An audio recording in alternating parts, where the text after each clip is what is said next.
비수도권에서도 오늘부터 단계적 일상 회복이 시작되지만 현실 상황은 여전히 어렵습니다. 네, 대구의 확진자가 60명에 육박하는 등 일부 지역의 확산세가 좀처럼 줄지 않고 있습니다.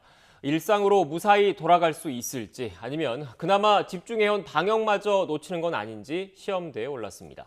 대구 취재기자 연결합니다. 허성준 기자. 네, 대구 동성로에 나와 있습니다. 네, 비수도권에서도 오늘부터 단계적 일상 회복 조치가 시행되는 거죠? 네, 그렇습니다. 아시다시피 대구는 지난해 2월 신천지 대구교회에서 시작한 대규모 집단 감염으로 홍역을 치렀습니다. 의료체계가 무너지기 직전까지 상황이 악화했고 시민들이 외출을 자제하면서 자영업자들은 그야말로 직격탄을 맞았습니다. 이제 그 길고 긴 터널의 끝이 보이는 것 같습니다. 오늘부터 시작된 단계적 일상회복 조처로 식당과 카페, 노래 연습장, 목욕장업의 시간 제한이 해제됩니다.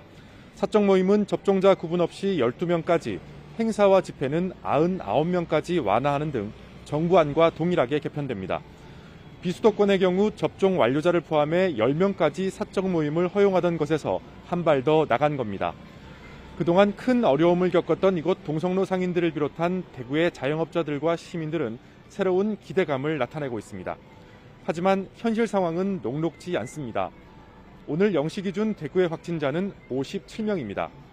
어제까지 나흘 연속 100명을 넘어선 것에 비해서는 줄어들었지만 여전히 안심할 상황은 아닙니다. 종교시설과 요양병원에서 확진자가 끊임없이 발생하고 있기 때문인데요.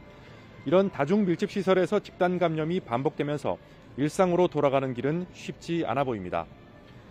단계적 일상회복 조처로 환자가 단기적으로 급증할 것으로 예상됩니다. 이 때문에 대구시는 확진자의 재택치료에 행정력을 모으고 있습니다. 70세 미만 무증상이나 경증 환자에게 적용되는데 완치 때까지 자가격리처럼 집안에 머물러야 합니다. 또 백신 접종률이 낮은 외국인들에게 백신 접종을 적극적으로 추진하고 요양병원 입원 환자 등에 대한 백신 추가 접종을 오늘부터 시행할 계획입니다. 곧 바이러스의 활동이 활발해지는 겨울철로 접어듭니다. 방역 규제가 단계적으로 풀면서 코로나19 확산 위험은 훨씬 더 높아질 것으로 보입니다. 방역당국은 마스크 착용과 실내 환기 같은 기본적인 방역 수칙을 철저히 지키는 것이 일상을 회복하기 위한 첫걸음이라고 강조하고 있습니다. 지금까지 대구 동성로에서 YTN 허성준입니다.